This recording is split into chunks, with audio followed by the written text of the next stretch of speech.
চায় তাদের বিরুদ্ধে গোটা দেশের মানুষকে রুখে দাঁড়াতে হবে।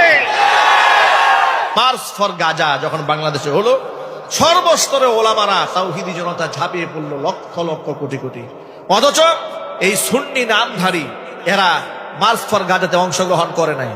এই ব্যর্থতাকে ঢেকে দেওয়ার জন্য তারা ওই যে মনে আপা প্রেম তো আগে থেকে আছে, ওই আপাপন্থীদের সহযোগিতা নিয়ে তারা একটা মনে মনে মাস্টার প্ল্যান করলো যে আমরা 26শে এপ্রিল আমরা ঢাকা সরোয়ার্দী উদ্যানে আরেকটা সমাবেশ করব। আমরা সুন্নি জনতা। অন্তর্বর্তীকালীন সরকারের গোয়েন্দা বিভাগ যাচাই বাছাই করে দেখে আসলে তো এটা তো গাজার জন্য সমাবেশ না, এটা হচ্ছে গাজাখুরদের সমাবেশ। এটা মার্চ ফর গাজা, এটা গাজা সেই গাজা না, এটা হচ্ছে সেই গাছের গাজা। কথা বলতে হবে, ঠিক কিনা বলেন? যখন বুঝতে পেরেছে, সরোয়ার্দী উদ্যানের প্রজেক্ট ক্যান্সেল করে দিয়েছে। এখন তারা কেমনে বুঝলেন দেখেন, আজকে আমার দেশ পত্রিকার রিপোর্টের মধ্যে এসেছে ওই 26শে এপ্রিল তারা মার্চ ফর গাজা নতুন করে অনুষ্ঠান করবে। তারা এই অনুষ্ঠানে রওনা হয়েছে, নিষিদ্ধ সংগঠনের 26 জনকে পুলিশ বাস থেকে নামিয়ে গ্রেফতার করেছে। তাহলে তো এর দ্বারা বোঝা যায় সুন্নিরা আসলে কোন গাজার সম্মেলন করতে যাচ্ছে। আসলে তো এটা ফিলিস্তিনের গাজা না, এটা হচ্ছে ভারতের গাজা। ঠিক কিনা জুড়ে বলেন? এটা ভারতের থেকে বস্তা ভরা আমদানি করা যে গাজা আছে, সেই গাজার জন্যই তারা সমবেত হতে চেয়েছিল। সুন্নিদের আসল চেহারা আমাদের জানা আছে। তারা সরাসরি স্বৈরাচারীর পা চাঁদা গোলামি করেছে। তাদের কাছ থেকে নমিনেশন নিয়ে তারা এমপি হয়েছে। সাইদি সাহেবের বিরুদ্ধে তথাকথিত মাইজভান্ডারি ভণ্ডটি মামলা করেছিল। অন্তর্বর্তীকালীন সরকারকে বলছি, এই ভণ্ডকে চিহ্নিত করে দ্রুত আইনের আওতায় নিয়ে আসুন। আর যারা সুন্নিদের ব্যানারে গাজার জন্য মিছিলের নামে স্বৈরাচারীকে বাংলাদেশে নতুন করে এস্টাবলিশ করতে চায়, তাদের বিরুদ্ধে গোটা দেশের মানুষকে রুখে দাঁড়াতে হবে।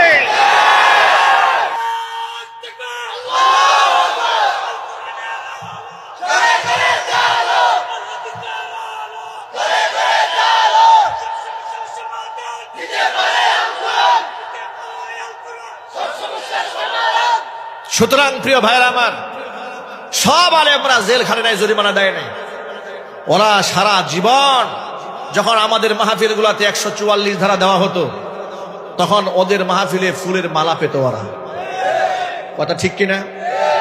ভণ্ড গিয়াসউদ্দিন তাহিরি বলেছিল যে ওহাবিদের মাহফিলে বাধা, তাদের অনেক বিপদ আপদ, জেল জরিমানা খাটে, কিন্তু আমাদের কোনো জেল জরিমানা হয় না, কারণ অলিদের সাথে আমাদের খুব ভালো সম্পর্ক। ওদের সাথে নাকি অলিদের খুব হট কানেকশন। এই অলিদের কারণেই নাকি গিয়াসউদ্দিন তাহিরি সহ ভণ্ডদের বিরুদ্ধে মামলা হয় না। এরপরে 5ই আগস্টের স্বৈরাচারী যখন পতন হলো, তখন দেখলাম ব্রাহ্মণবাড়িয়াতে গিয়াসউদ্দিন তাহিরিকে পুলিশ দৌড়াচ্ছে। তখন আমার মনে পড়লো যে কোন অলির সাথে তার সম্পর্ক ছিল। এখন অলিও নাই, ওনার নিরাপত্তাও নাই। ঠিক কিনা জুড়ে বলেন? আমি আমার এক মাহফিলে বলেছিলাম, তিনি হচ্ছেন সেই অলি যিনি জুলাই আগস্টের বিপ্লবে 2,500 মানুষকে খুন করেছিলেন। তিনি হচ্ছেন সেই অলি হেফাজতের শাপলা চত্বরে গণহত্যা চালিয়ে পৃথিবীর নিকৃষ্ট ফেরাউনের দৃষ্টান্ত যিনি স্থাপন করেছিলেন। তিনি হচ্ছেন সেই অলি 57 জন মেধাবী সে অফিসারকে হত্যা করে ভারতের কাছে রাষ্ট্রকে জিম্মি করে দিয়েছিলেন। তিনি হচ্ছেন সেই অলি যিনি গোটা বাংলাদেশের ধর্মকে ধ্বংস করে দিয়ে হিন্দুত্ববাদ কায়েমের প্রচেষ্টা করেছিলেন। তিনি হচ্ছেন সেই অলি গণ অভ্যুত্থানে দিদারুণ পরাজয় বরণ করে জুতার মালা পরে রাষ্ট্র থেকে পালিয়ে ভারতের কুলে আশ্রয় গ্রহণ করেছে। কথা ঠিক নেবে? ঠিক জেনে বলেন। অলিও নাই, ওদের নিরাপত্তাও নাই। আমরা বলবো তোমাদের আশপাশে আমাদের বোঝা হয়ে গেছে, তোমরা আসলে গাজা ফিলিস্তিনের গাজার জন্য নয়, তোমরা সমবেত হতে চাও আপার জন্য। কিন্তু আপার অধ্যায় বাংলাদেশ থেকে শেষ হয়ে গেছে। কথা বলে না কেন? মরা গাধার খচ্চরকে যতই গুটাও না কেন, বাটি চালান দিয়ে মরা গাধাকে আর দাঁড় করানো যাবে না। হাসিনার অধ্যায় শেষ হয়েছে। বাংলার মাটিতে হাসিনার অধ্যায় আর কোনোদিন ফিরে আসবে না ইনশাআল্লাহ। এজন্য আপনাদের যদি আবার সংগ্রাম করতে হয়, রক্ত দিতে হয়, ঝাঁপিয়ে পড়তে হয়, কি প্রস্তুত আছেন তো ইনশাআল্লাহ? বরং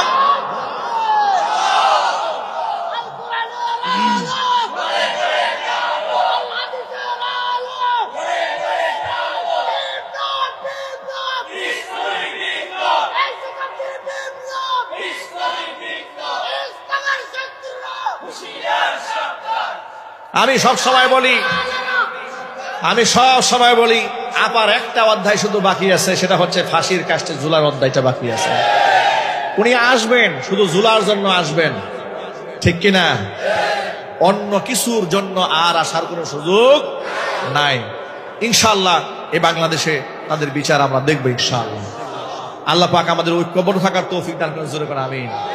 প্রিয় ভাইয়ের আমার, ভয়ের কোনো কারণ নাই, হতাশ হওয়ার কিছু নাই। এই বাংলাদেশে সেদিন বেশি দূর নয় যিনি কালিমার পতাকা পথ পথ করে উড়বে ইনশাআল্লাহ। এই মাটিতে ইসলামের জন্য রক্ত কম ঝরানো হয় নাই। এই মাটিতে অসংখ্য আলেমরা জীবন দিয়েছে ইসলামের জন্য, জেল খেটে ইসলামের জন্য, জরিমানা দিয়েছে ইসলামের জন্য। এত শহীদদের রক্ত এই মাটিতে পড়েছে, ইনশাআল্লাহ এই মাটিতে কালিমার পতাকা একদিন উড়বে। এই জন্য সব তন্ত্রমন্ত্র ভুলে গিয়ে নিজেদের মনের দূরত্ব মিটায় ফেলে উনি কওমি আলেম, এটা আলিয়ার আলেম, এটা আহলে হাদিস আলেম, এই বিভাজনটা ছেড়ে দিয়ে দ্বীনের স্বার্থে, ইসলামের স্বার্থে, কোরআনের স্বার্থে ঐক্যবদ্ধ হওয়ার সময় এসেছে। পারবো না ইনশাআল্লাহ ভাই? আল্লাহর পথে যারা চলে, আল্লাহর কথা বলে, তাদের ভয় নাই। ভয় আছে? আমরা ভয় করব কাকে? যারা আল্লাহর পথে চলে, আল্লাহর কথা বলে, আল্লাহকে ভালোবেসে সপেছে জীবন, তাদের কিসের ভয়, কে করে পরাজয়, শহীদি তামান্নাতে নাচে তার মন। যারা আল্লাহর পথে চলে, আল্লাহর কথা বলে, আল্লাহকে ভালোবেসে সপেছে জীবন, তাদের কিসের ভয়, কে করে পরাজয়, শহীদি তামান্নাতে নাচে তার মন। হাসনা হেনার গ্রানে ভুলে না হৃদয় তার, কালিমার মিশক মাখা হৃদয় রয়েছে যার। হাসনা হেনার গ্রানে ভুলে না হৃদয় তার, কালিমার মিশক মাখা হৃদয় রয়েছে যার। সব পিছুটান ভুলে জিহাদের পথে চলে, সব পিছুটান ভুলে জিহাদের পথে চলে, সে তো তার ঈমান বলে। যারা আল্লাহর পথে চলে, আল্লাহর কথা বলে, আল্লাহকে ভালোবেসে সপেছে জীবন, তাদের কিসের ভয়, কে করে পরাজয়, শহীদি তামান্নাতে নাচে তার মন। শহীদি তামান্না অন্তরে আছে তো আমাদের। আল্লাহর নবী সাল্লাল্লাহু আলাইহি ওয়াসাল্লাম বলেছেন, মান মাতা ওয়া লাম ইয়াগযু ওয়া লাম ইউজাব্বিজ গাজিয়ান ওয়া লাম ইউহাদ্দিস বিহি নাফসাহু মাতা আলা শুবাতিন মিনান নিফাক।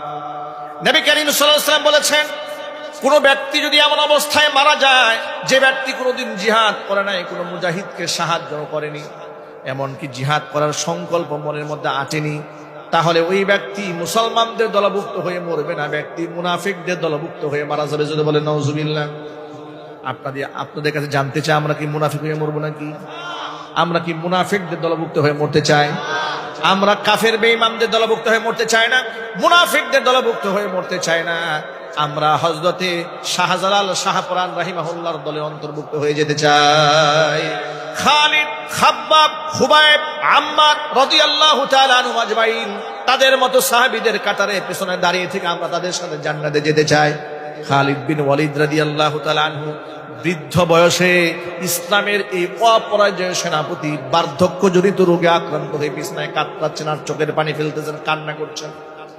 স্ত্রীকে ডেকে বলছেন, প্রিয়তমা স্ত্রী, পায়ের পাড়া থেকে শুরু করে মাথার তালু পর্যন্ত গোটা দেহের অঙ্গ প্রত্যঙ্গ চেক দিয়ে দেখো তো দেহের মধ্যে এমন একটা জায়গা বাকি আছে নাকি যেখানে জিহাদের ময়দানের আঘাতের চিহ্ন নাই। স্ত্রী পায়ের পাড়া থেকে শুরু করে মাথার তালু পর্যন্ত চেক দিয়ে দেখে একেবারে প্রত্যেকটা অঙ্গ প্রত্যঙ্গের মধ্যে আঘাতের চিহ্ন আছে, তলোয়ারের চিহ্ন আছে, খঞ্জরের আঘাত আছে, ঘা আছে, গাগুলো শুকিয়ে গিয়েছে, দাগগুলো স্পষ্ট রয়ে গেছে। আল্লাহর কাছে দুইটা দাগ বড় প্রিয়, এক হচ্ছে জিহাদের ময়দানে আঘাতের দাগ, আর একটা হচ্ছে নামাজ পড়তে পড়তে সিজদার দাগ। স্ত্রী বলছেন আপনার দেহে একটা জায়গা বাকি নাই, এমন একটা অঙ্গ নাই যেখানে জিহাদের ময়দানে আঘাতের চিহ্ন নাই।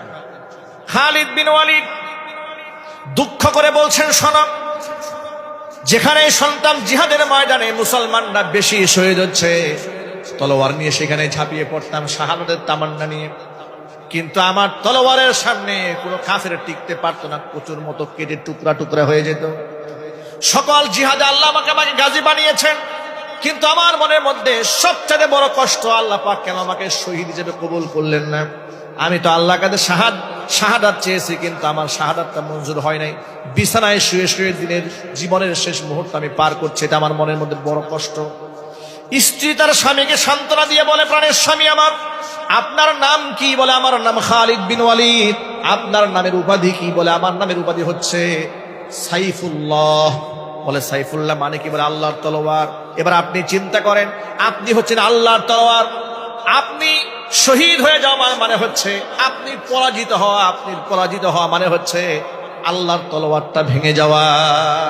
আল্লাহর তলোয়ার ভাঙতে পারে এমন শক্তি আসমানের নিচে জমিনের উপরে কারো নাই।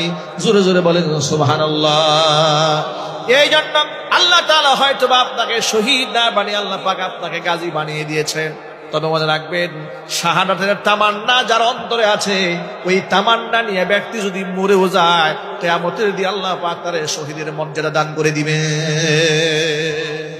এই জন্য যত ভাইরা এখানে আছেন, প্রত্যেকটা ভাই মনে মনে সংকল্প রাখেন, জিহাদের যদি সুযোগ আসে জীবনে কখনো, ইনশাআল্লাহ আমরা সম্মুখ পানে সরাসরি আল্লাহর পথের মুজাহিদ হয়ে যাবে ইনশাআল্লাহ। বিগত জীবনে তো এই দেশে কোন আলেম ইস্তিতে জিহাদ নিয়ে বয়ান করতে পারে নাই, বই লিখতে পারে নাই। যদি কেউ লিখেছে তাকে জঙ্গি বানিয়ে দিয়েছে। ওই যে আধার রাতের বন্দিনী একটা বই আছে না ভাই, খুব জনপ্রিয়, আধার রাতের বন্দিনী, বিরাট বই লিখেছেন যিনি। আমি ওইদিন দেখলাম পত্রিকাতে পেলাম 11 বছর ধরে তিনি কারাবরণ করছেন, জানতামই না। আধার রাতের বন্দির লেখক জিহাদের অনেক ঘটনা তার মধ্যে এনেছেন, তাকে জঙ্গি বানায় 11 বছর স্বৈরাচারী হাসিনা তাকে আটকায় দিচ্ছে। নাউজুবিল্লাহ জোরে পড়েন। সুতরাং জিহাদ এটা মুসলমানদের জন্য কখনো ফরজ থাকে, কখনো ফরজে আইন হয়, কখনো ফরজে কিফায়া থাকে, কখনো মুস্তাহাব হয়। গোটা পৃথিবীর বড় বড় মুফতিরা ফতোয়া দিয়েছেন